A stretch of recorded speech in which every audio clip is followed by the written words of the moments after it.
கற்பகம் என்னும் கடவுளின் மெய்யில்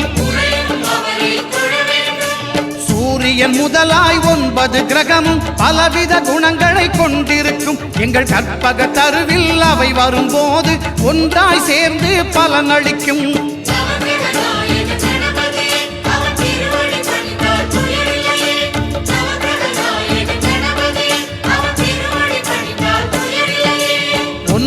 கோளும் ஒன்றாய் காண அங்கு கற்பகம் என்னும் கடவுளின் மெய்யில்